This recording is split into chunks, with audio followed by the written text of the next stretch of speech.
Pessoal, boa tarde. Meu nome é Jaque Nascimento. A gente vai falar um pouquinho hoje sobre construção de API com Kotlin e Spring Boot. E eu espero que vocês curtam. Se vocês tiverem dúvidas, postem aí no chat. A gente vai tendo essa conversa aí para vocês verem uma nova maneira de construir APIs. Se já não tivessem poucas, né?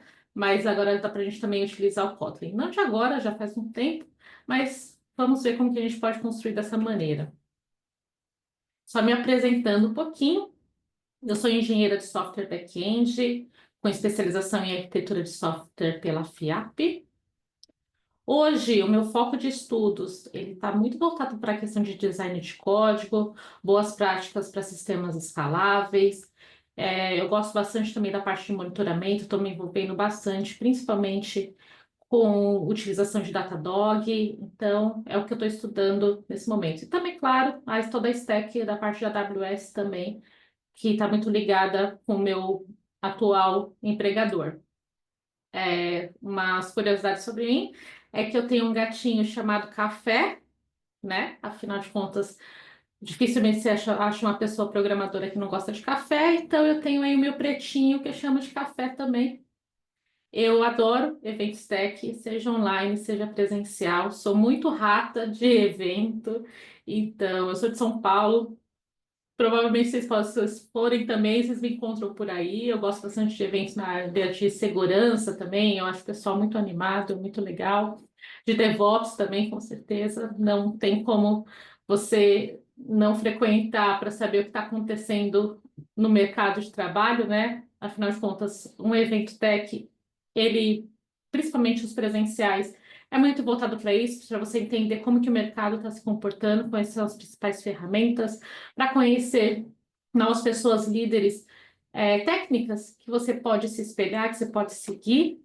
E eu adoro conhecer lugares novos. Então, eu tenho uma meta pessoal que todo ano eu vou num lugar novo, né? Seja qualquer cidade, qualquer lugar. Porque, afinal de contas, a vida é tão curta, por que não conhecer novos lugares, novas culturas, novas formas de pensar, agir e viver? Mas tá bom, né? Sobre mim? Vamos lá ver o que interessa, então. Então, primeira coisa que a gente vai falar é sobre a questão dessa linguagem Kotlin. É uma linguagem relativamente nova e se você já ouviu falar, vocês já ouviram falar sobre Kotlin? Me dá um joinha aí, me escreve sim ou não, ou que nome diferente, tão diferente. Sim? Geralmente a linguagem ela está muito mais relacionada com o desenvolvimento Android, né? A parte mais de mobile.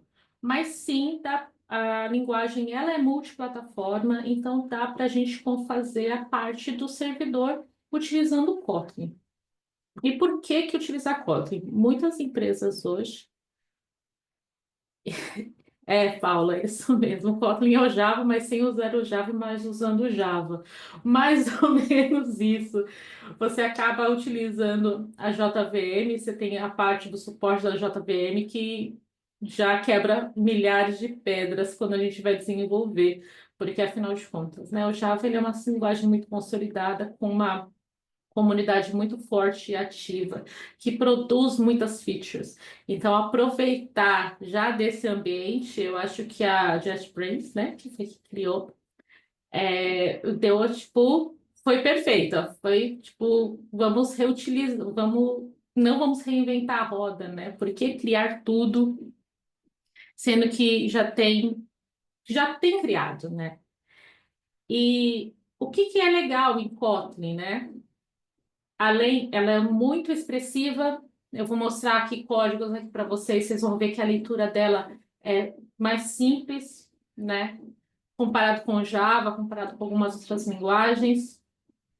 O que mais a gente pode falar sobre isso? Dá para. E aí a gente acaba escrevendo um código mais limpo e legível, né? Porque, afinal de contas, a gente escreve código para outras pessoas lerem. Então, uma linguagem que já tem essa ideia de que seja mais leve essa leitura, tipo, que você bata o olho e você já entenda mais o que aquele método está fazendo, isso você já ganha bastante. E aí essa parte da interoperabilidade com Java, desculpa aí a palavra, mas é exatamente isso. Você pode ter um projeto Java e iniciar o Kotlin ali e eles coexistirem. E isso é muito interessante. Eu também fazia essa piada, tá, Paulo? Tipo, para você declarar uma função, ou um método, você coloca a palavra fun, que é de function. E aí, por que não fun de divertido? E, além disso, eu tenho algumas melhorias na parte de segurança e eficiência, principalmente a questão de tratar a questão de null pointer exception, que é uma dor muito grande quando a gente trabalha com Java. Não sei necessariamente nas últimas versões se isso já está melhor tratado, né? Mas era um dos pontos que a gente levantava bastante porque utilizaram o Kotlin. Além disso, para programação não assíncrona, né? Aquele async, se vocês lembram da parte de JavaScript que a gente fazia, a gente trabalha com coroutinas. Então, eu posso fazer várias threads internas para aí tentar paralelizar os meus processos para conseguir uma resposta mais rápida. E tudo isso vem com a questão de tentar construir APIs que sejam mais robustas e escaláveis, né? As palavras do momento, o seu software, a sua aplicação, ela precisa ser robusta e escalável. E nada mais é do que, será que eu vou conseguir implementar novas coisas nesse sistema que você está fazendo sem quebrar, sem onerar o que já está feito? Eu acho que essas são as grandes questões que a gente tem na área de desenvolvimento de software. E aí, eu vou abrir aqui um pouquinho o site para vocês olharem, para a gente ver como é que está o site do Kotlin, né? Então, como eu disse para vocês, ele é conciso, multiplataforma e fun, divertido. E ele foi desenvolvido pela JetBrains. Então, sempre você vai ver novos releases. E aí, essa questão de ter sido feito pela JetBrains vai acabar amarrando uma outra coisa que eu vou falar futuramente para vocês.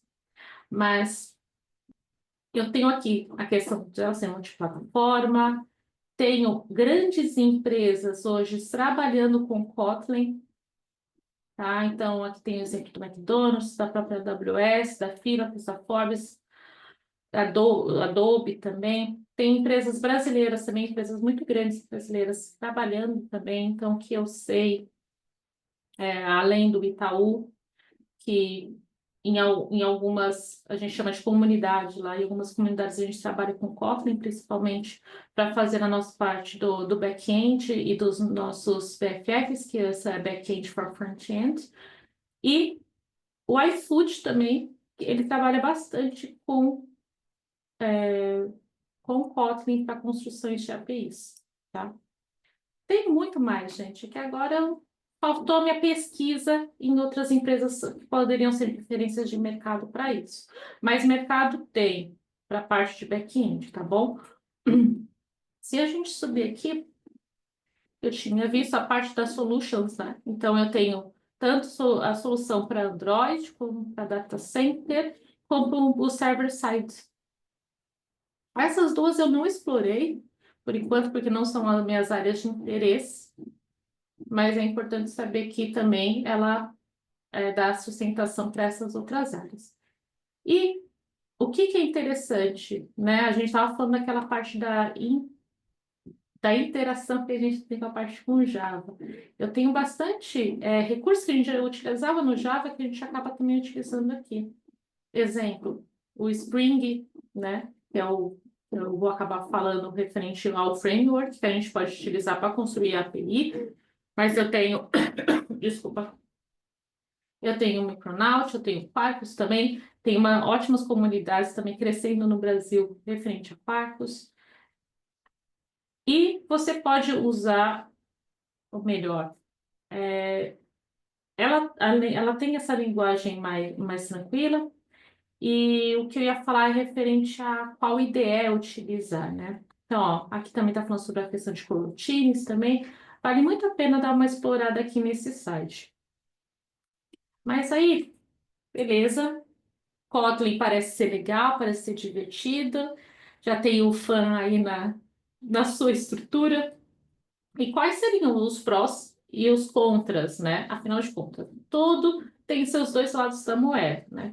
Então, como eu disse, como prós, a gente pode falar da sintaxe, a gente pode falar da questão da redução de erros comuns, que é o exemplo do no pointer, da interoperabilidade com Java, que a gente já conversou também, suporte à programação assíncrona com os coroutines, a comunidade crescente e ativa. Então, como pode dizer, o Kotlin ele está em vantagem porque ele já trabalha com a JVM e já tem a comunidade Java. É uma linguagem relativamente nova, tá, Valdinei? E a gente está utilizando bastante agora na parte do back-end. E ferramentas de desenvolvimento robustas. Quais seriam os contras, né? A gente fala que um dos contras de aprender Java é o próprio é o próprio Java, né? Afinal de contas, a curva de aprendizado inicial para você trabalhar com Java, ela é bem grande. Dando assim o meu exemplo pessoal, quando eu comecei a programar, quando eu vi programação pela primeira vez, isso já faz bastante tempo, eu lembro que eu fui introduzida a questão de Java. E naquela época, e aí eu estou falando de aproximadamente quase 20 anos atrás, uns 18 anos atrás, era, era uma coisa muito absurda no meu entendimento naquela época. Tanto que foi uma época que eu não. Tá certo, Alexandre. Então eu era menina naquela época, né? Mas enfim. E aí foi bem difícil. Foi tanto que eu acabei indo para umas outras áreas, eu não acabei para a área de desenvolvimento, porque eu achei aquela coisa muito absurda. Eu achava que ele ia fazer muita coisa para não fazer quase nada. Desculpa os amantes do Java. E, mas se você estudar Java hoje, ela está muito mais simples, mas de qualquer maneira, ela tem uma curva de aprendizado inicial, né? Porque eu tenho vários arquivos que eu preciso acabar mexendo. Se você comparar com outras linguagens, como o JavaScript, né, você vê que para fazer alguma operação no JavaScript, acaba sendo muito mais rápido. Então, na minha concepção, para você aprender a parte de lógica de programação, é melhor você pegar uma outra linguagem, não começar nem com Java e nem com Kotlin. Você pode começar com JavaScript, pode começar com Python, que são linguagens muito mais concisas e acabam te dando um retorno mais rápido para você entender o fluxo daquela operação. Então, o Kotlin, além de, assim, é mais simples de leitura do que o Java, mas existe uma curva de aprendizado inicial, né? A gente não está aqui para enganar ninguém. Ela tem menor quantidade de bibliotecas específicas dela, né? Afinal de contas, se você levar em consideração as outras linguagens, é claro que vai ter uma quantidade menor. E referente à pesquisa, se você vai, tipo, no Google pesquisar ou então pegar livros, né, como faziam os antigos, né, os maias e os astecas, é claro que vai ter menos exemplos disponíveis, porque a gente está acabando, tá desbravando agora, né, novos problemas, novas soluções. Tem uma certa dificuldade com integração com ferramentas mais legadas, isso é verdade, e aí, em alguns ambientes eu acabo tendo um suporte mais limitado. Mas é bom, tá, gente? Mas é importante a gente falar as verdades. A Alice está falando aqui que a única dificuldade que tive em Java foi com a quantidade de arquivos. Mas não sei se isso é da linguagem ou do modelo MVC. Eu programava em Delphi, tudo era num arquivo só. Alice, a questão além da parte da estrutura da linguagem mesmo, mas a questão de você tentar dividir as coisas por mais arquivos, é mais a questão também de tornar aquilo mais legível e conseguir procurar mais rápido, né? Eu nunca programei em Delphi, então eu não posso dizer como que seria a carinha dele, mas essa estrutura de arquivos separados e pastas faz bastante sentido para mim, particularmente. E, sinceramente, eu acho que o MVC ainda não são tantas pastas. Eu tenho outras arquiteturas que a gente pode fazer que duplica, assim, multiplica por 5 quantidade de passos e quantidade de arquivos, né? Mas eu acho que a gente tem que também pegar o bom senso, porque o modelo é esse, mas será que você utiliza tudo, né? Mas eu vou mostrar um código que eu estou mexendo atualmente.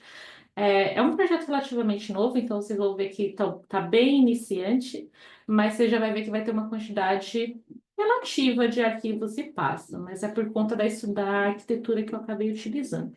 Mas aí eu vou mostrar para vocês. Agora, falando sobre o Spring Boot, antes disso, alguma dúvida, gente? Tranquilo? Já aceitaram o Kotlin como seu novo companheiro de aventuras para a construção de APIs? Olha só. Se tiverem dúvidas, vão postando aqui no chat, tá?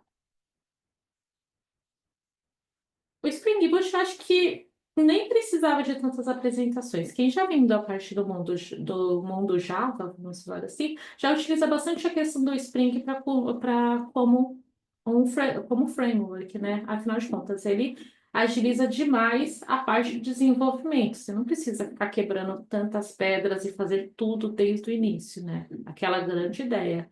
É, de não ficar reinventando a roda. Você já está pronto, por que não utilizar? Claro, gente, tudo é com equilíbrio, com parcimônia. Você tem que ver realmente a necessidade e ver se aquilo te atende. Mas o Spring Boot, ele agiliza demais para uma construção de uma API, né? Porque ele acaba já inicializando vários outros serviços. Você consegue colocar o servidor de pé muito rápido. Ele ajuda bastante na questão da autoconfiguração das dependências. E é óbvio que o ecossistema do Spring, incluindo também dando o Spring Boot, é tipo absurdo, né? A quantidade de soluções que nós já foram construídas. E aí, novamente, deixa eu abrir aqui o site do Spring Boot aqui para vocês. Então, essa é a documentação do Spring Boot. E você dá uma olhada, tipo, o Spring Boot ele facilita para a gente construir esse lado do servidor, certo? Mas a gente construindo a nossa aplicação, a gente pode ter uma gama variada de outros serviços que a gente pode acabar colocando aí na nossa aplicação.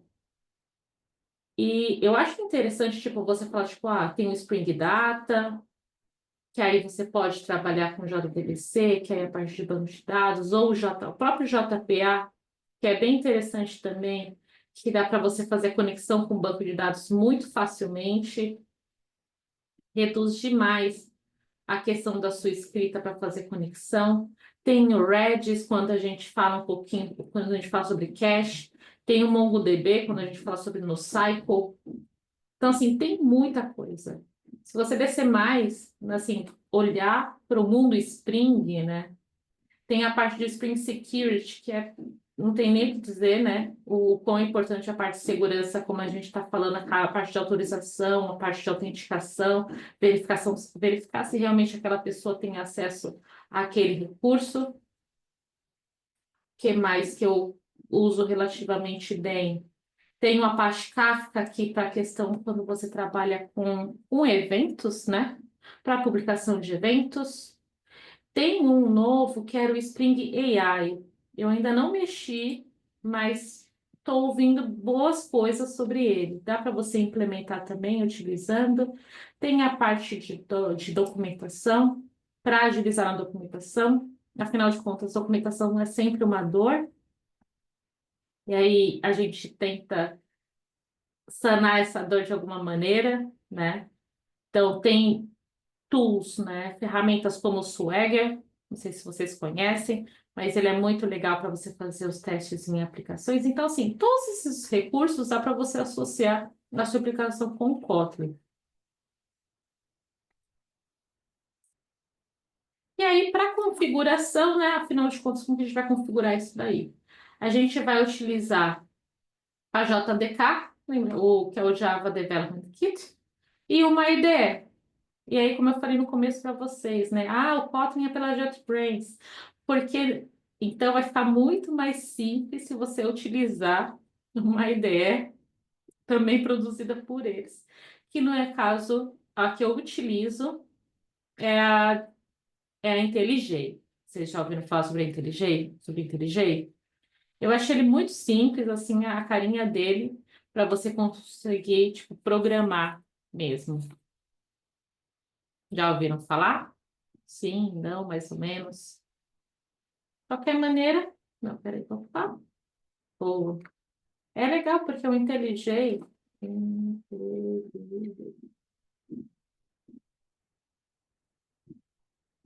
ela é uma. Ó, antes de trabalhar com IntelliJ, eu trabalhava com o Eclipse. Vocês já usaram o Eclipse?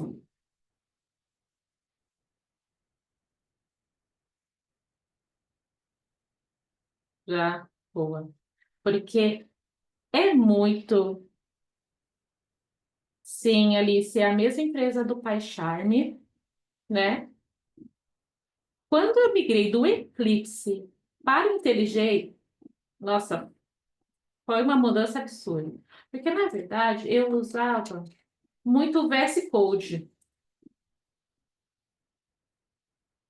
Eu não lembro quem fez o VS Code, quem são os criadores do VS Code. Mas a questão foi, eu passei do Eclipse, porque eu fazia a parte de Java no Eclipse. Aí eu comecei a trabalhar um pouquinho com front-end, então eu usava o VS Code. Eu achava o VS Code maravilhoso e achava o Eclipse muito antigão. E aí, quando eu tive acesso ao IntelliJ, nossa, são as duas ferramentas que eu mais utilizo, as duas principais IDEs, é a IntelliJ e a Visual Code, o VS Code, né? O VS Code eu até coloco os plugins de Python para utilizar nele. Infelizmente, né, acaba entrando em desuso, né, a questão do Eclipse. Mas hoje, em pensar que o Kotlin é da JetBrains, e a JetBrains já tem uma IDE, é óbvio que, tipo, se eu quero, vou programar se eu vou utilizar Kotlin, eu vou usar a IDE deles, porque já vai estar muito mais mastigado e configurado para eu utilizar as coisas. Uhum. Então, praticamente, eu vou precisar da JDK e do IntelliJ, que é o que eu estou sugerindo aqui para vocês utilizarem. E para criar um projeto, nossa, gente, é muito simples. Eu posso utilizar o Spring Initializer para iniciar esse projeto e colocar dependências iniciais para começar esse projeto. Então, vamos lá, né? Afinal de contas, a gente gosta de ver código. Vamos fazer o seguinte. Primeira coisa que eu vou fazer é mostrar para vocês como que eu posso criar o Spring Initializer e iniciar um projeto no IntelliJ. E aí, depois disso, eu dou um swap e mostro para vocês o projeto que eu estou trabalhando, na verdade, que eu estou estudando, que a minha intenção é fazer umas experimentações com Kotlin, né? Acabar colocando vários recursos dentro de um mesmo projeto para ir treinando as coisas que a gente acaba aprendendo no decorrer. Então, para eu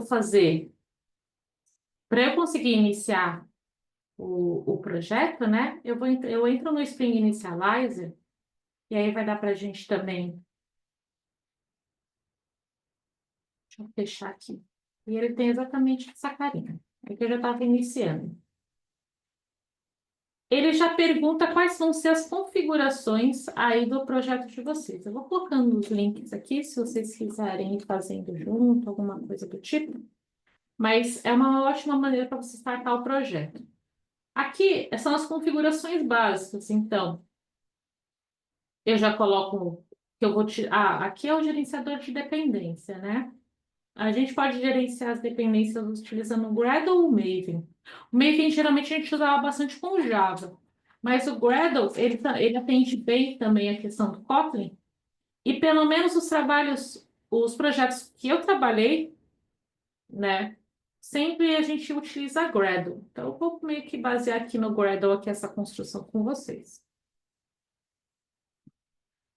Olha, eu acho que o Gradle está sendo muito mais utilizado do que o Maven, da experiência que eu tenho, né? Eu acho que depende muito da questão da. Eu acho que o Gradle ele acaba rodando mais rápido, sabe? Eu só não vou afirmar muito com você, porque eu não peguei e comparei. Subi com o Gradle, subi com o Maven, comparei a ambas, né? Mas pela minha experiência, o Gradle ele é mais utilizado nesses projetos. Eu vi o Gradle até ser utilizado em projetos com Java também, mas foram bem poucos. Como eu já estou trabalhando com Kotlin já faz uns 4 anos, se eu não me engano, acabei tendo pouco acesso a esses outros tipos de projeto.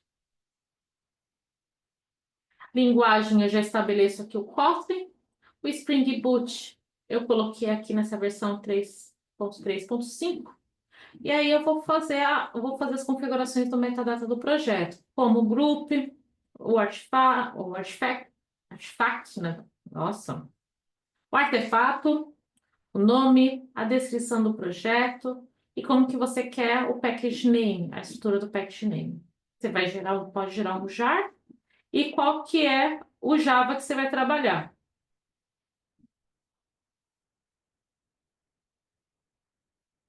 O Eduardo colocou aqui que ele trabalha com Kotlin e Gradle e é absurdamente mais rápido que o Maven e muito mais moderno. O que eu me lembro de Maven, para você importar as dependências, você acabava escrevendo, tinha muitas linhas, era mais verboso. Eu vou mostrar para vocês no Gradle como é que fica os imports de dependências, que ela fica bem mais tranquila. E aí, para gerar o projeto, a gente faz a adição de dependências. Então, dependências interessantes para a gente construir uma API, né? Então, eu vou procurar a Spring Web, eu vou adicionar. Eu gosto de adicionar sempre o DevTools também, ele facilita bastante na área do desenvolvimento. Hum, deixa eu ver o que mais eu tinha colocado lá. Deixa eu ver o meu projeto.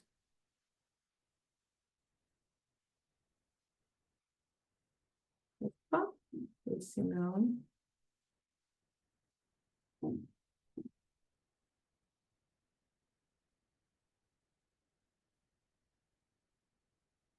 Gradle, build Gradle.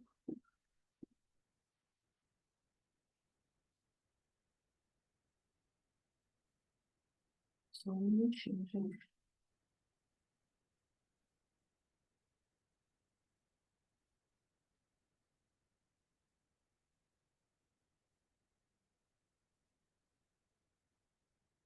O starter já vai.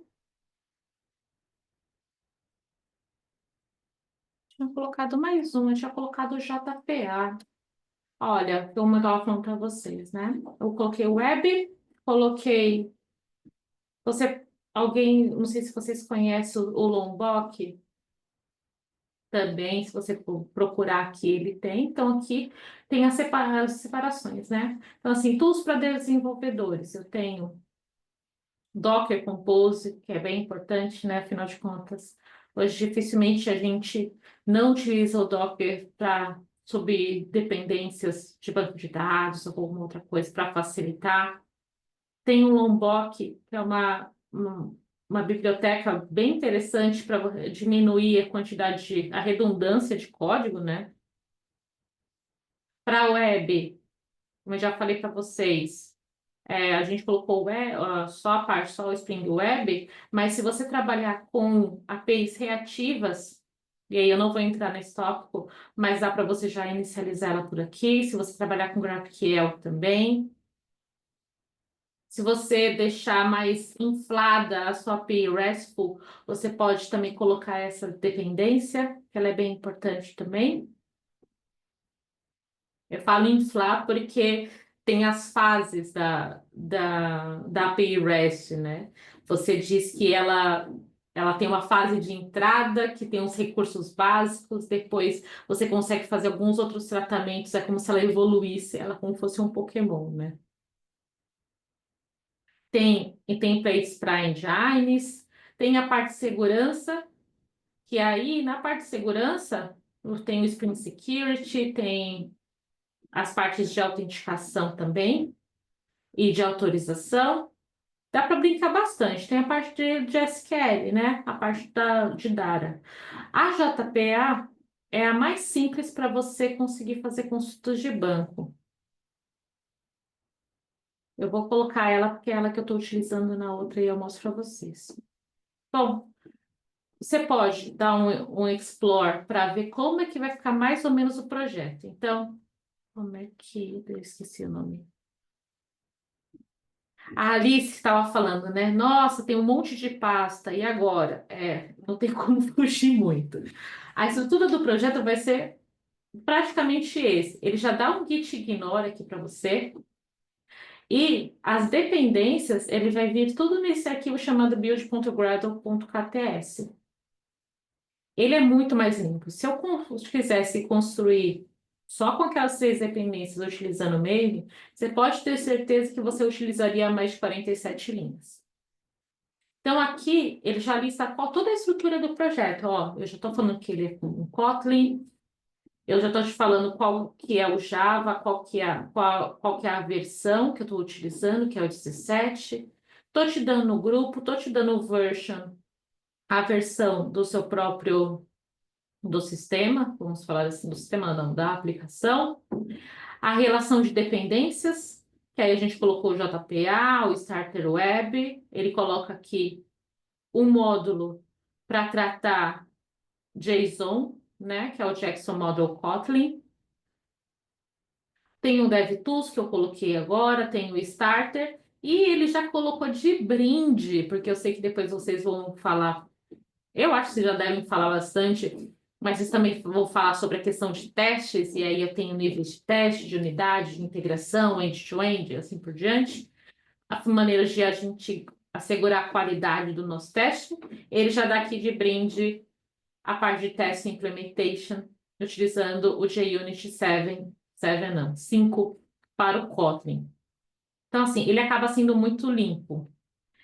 Uma outra pasta que vai ser importante para a gente, que é onde a gente vai colocar a nossa estrutura, vai ser aqui na Source. Então, a Source, ela vai ter... E, assim, em resumo, ele vai ter a main e a teste. Na main, você vai colocar a estrutura do seu projeto. Eu tenho resource, onde eu posso colocar algumas configurações no Application Properties. E eu tenho a pasta de teste para você criar os testes da sua aplicação. Fazendo, tipo, essa estrutura básica, é só você fazer o download. Ele vai gerar um arquivo demo.zip. E aí, já, no caso aqui, ele já até exportou aqui para mim e já mostrou como é que é a estrutura. Vou abrir aqui o IntelliJ.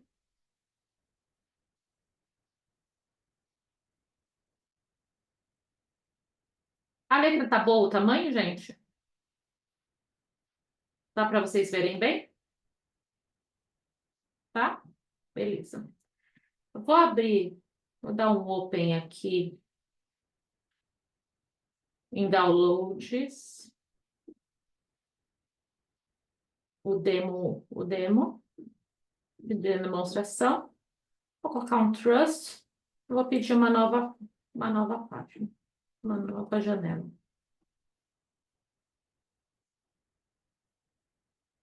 Chururu.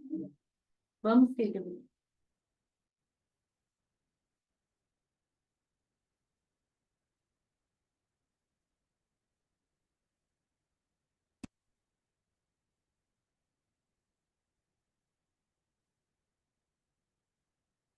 Aqui. Aqui é tanta tela preta que eu não consegui diferenciar. Show! Ele já me deu o projeto de demonstração com as pastas que eu já criadas, né? Então, novamente, eu tenho o Build Gradle aqui com a estrutura, quais são as minhas implementações iniciais. Eu tenho o Source para eu colocar a minha própria aplicação, tenho o Resource para colocar minha application, as minhas propriedades. Tenho a pasta Gradle, onde em Gradle Wrapper Properties você consegue verificar qual que é a versão do Gradle que você está utilizando. Já veio com Git Ignore e já está aqui, tem a parte do Root Project Name, no Settings Gradle KTS, e já está bom para rodar. Ele só não, eu vou cometer um erro, né? Porque se eu rodar isso aqui, vai quebrar. Por que que vai quebrar? Porque eu coloquei o JPA e como que eu não configurei nesse, como que é o novo, tem que fazer as configurações de acesso ao banco primeiro, tem que subir um dockerzinho aí de banco para ele conectar. Então eu não vou rodar isso aqui exatamente por conta disso. Como eu coloquei o JPA junto, ele vai dar esse erro. Mas se vocês quiserem fazer o teste aí, não colocando a dependência do JPA, ele vai conseguir, vai rodar. Agora eu vou mostrar para vocês o projeto que eu chamei eu comecei ele há um pouco tempo, que eu chamei ele de Experimentações Kotlin. Então, a minha ideia com esse projeto não é construir nada de verdade. É um projeto de estudos, onde eu acabo colocando, tipo, sei lá, vou colocar o Flyway, vou testar Flyway aqui. Eu vou testar Kafka. Vou colocar Kafka. Vou testar conexões com a AWS utilizando SNS, SQS. Cara, é isso que eu vou fazer, né? Essa é a ideia desse projeto. Por isso que eu chamei de experimentações Kotlin. Por que que eu já estou falando isso? Porque você vai olhar na controller, que é a chamada da API, você fala, nossa, Jaque, mas você fez essa entidade, amiga, e está falando que é experimentações com Kotlin, tá? Então, eu já estou me justificando para vocês não me julgarem. Mas veja só como é que ficou o Source. E além disso, vocês já tiveram alguma familiaridade, além do MVC, com a arquitetura hexagonal? Me dá um sim ou não aí no chat.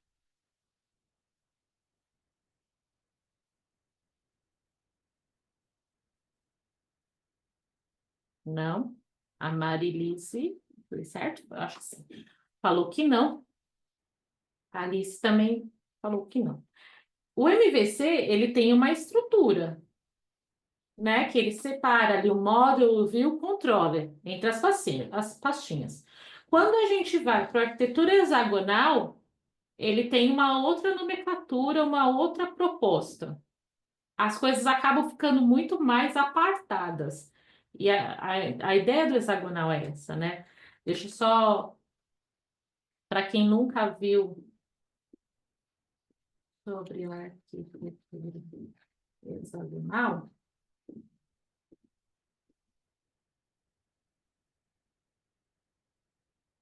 a ideia da arquitetura hexagonal é que a gente divida a nossa aplicação num domain, num core domain, e que essas camadas mais externas, elas não tenham acesso a essas camadas internas. Então, como que é uma coisa que eu também estou treinando, né, para não perder a prática, eu acabei construindo essa arquitetura com hexagonal. A arquitetura hexagonal são para aplicações bem mais robustas, tá? Então, se você vai construir uma API que só vai fazer pequenas consultas ou um CRUD relativamente pequeno, não vale a pena você colocar uma arquitetura hexagonal. Novamente, estou me justificando por que que eu estou fazendo hexagonal ali, mas é muito mais uma questão de estudo, não é uma questão de aplicabilidade real que eu falo assim, esse é um projeto que eu vou colocar em produção porque, não sei lá. Então, não é por conta disso. Mas vendo aqui, você vai ver que, tipo, eu vou ter adapters que vão ser os adaptadores que vai ser a camada mais externa dessa aplicação. Então, a aplicação, ela vai ter que ter um adaptador para conversar externamente. Como assim, Jaque? Eu tenho que fazer as minhas requisições, certo? HTTP. Então, dentro do adapter, eu vou ter uma pastinha chamada REST. E nessa pastinha REST é onde eu vou ter o meu controller. E aí foi onde eu fiz o meu famoso, maravilhoso Person Controller. E eu acabei utilizando as notações que ficam muito mais simples, né? Então, assim, para quem vem do Java, já vai falar assim, nossa, isso eu conheço. Porque acaba sendo praticamente, a gente está utilizando aí o mesmo framework para fazer a construção. Eu tenho esse Save Person, que é um post, tá? E aí, se você fosse escrever, eu estou toda hora comparando com Java, né? Mas se você acabar comparando, a gente acaba comparando, você vê que a estrutura para fazer a escrita em tá recebendo a request, né? Que eu chamei aqui de Person Request DTO. Estou transformando ele na minha entidade, vamos falar assim. E aí, utilizando uma porta de input, mas isso é muito por conta da arquitetura hexagonal, estou indo e salvando essa pessoa. E aí eu acabo fazendo um return, o response entity da pessoa e também retornando qual o HTTP status create. Sim, ele está aberto, Paulo, tá? Depois eu passo o link para vocês. Fora o post, eu tenho o get mapping também, né? Que é o get que é para buscar as informações. Aqui eu separei de duas maneiras. Aqui ele traz todas as pessoas, all persons, e aqui eu tenho uma busca específica por ID. Esse daqui do por ID, ele tem uma coisa interessante também. Quando ele não encontra o ID, ele retorna uma exception, tá? Por que retornar uma exception quando ele não encontra? Sabe aquela stack de erros enorme que você acaba tendo? Quando o seu sistema faz uma coisa não esperada, ele retorna a stack de erros. Quando você trata essas exceções, eu tenho uma resposta mais limpa para o seu cliente. E eu tenho o delete mapping também. Uma outra curiosidade que eu coloquei aqui, e isso vou melhorar, tá? É essa variável aqui que eu construí, que é a de logs.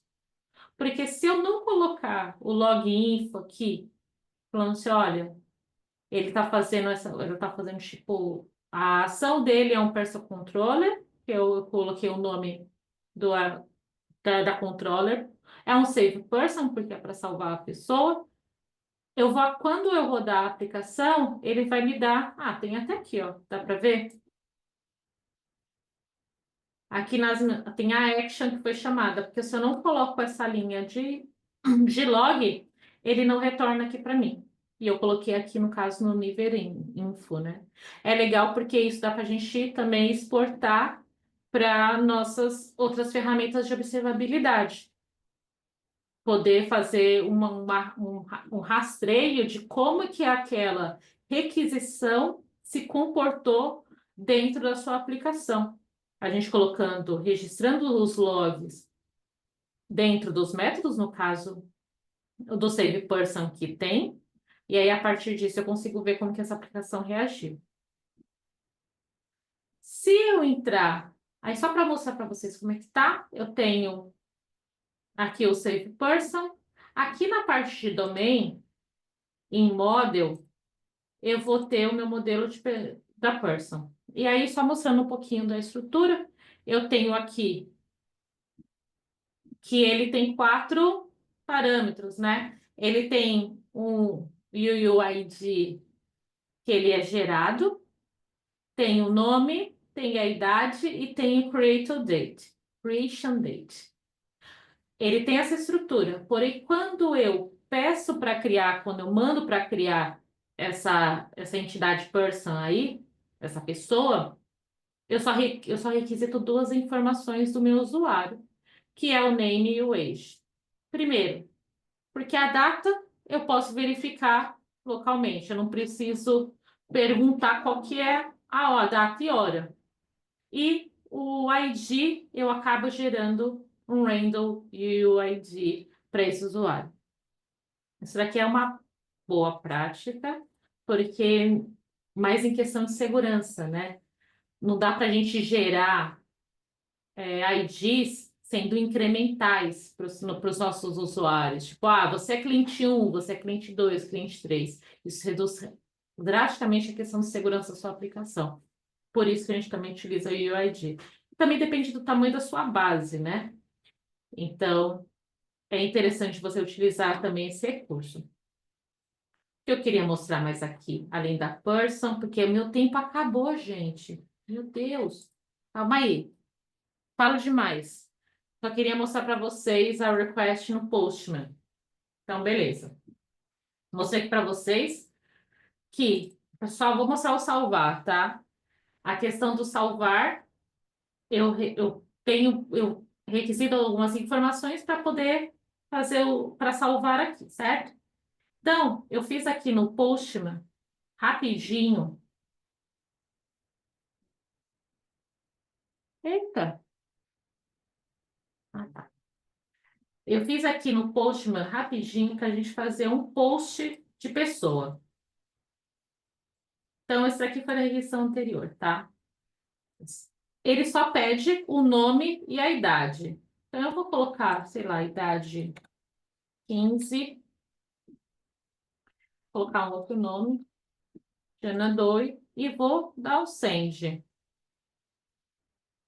Ele já me retorna. E aí é como eu fiz a configuração, como eu configurei. Ah, beleza, ali. Como eu configurei. Ele retorna o ID, o nome, a idade e a data de criação. E se a gente volta aqui na aplicação, por eu ter colocado o log aqui, ele já me mostra a action person controller.savePerson e a request com as informações que foram passadas, tá? Isso daqui a gente vai. A lua como é que fala? É o limite, né? O que mais eu queria mostrar para vocês disso? Eu queria mostrar só uma outra coisa muito rápida. Dentro da. Eu falei para vocês que eu precisava de um banco, certo? Outra ferramenta da JetBrains é o Data Grip, para você também olhar como é que fica o seu banco de dados.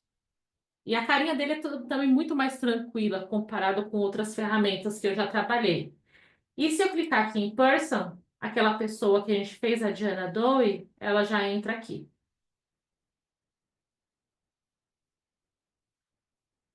Então, assim, são praticamente três ferramentas que eu acho bem interessantes, que eu acabei mostrando, né?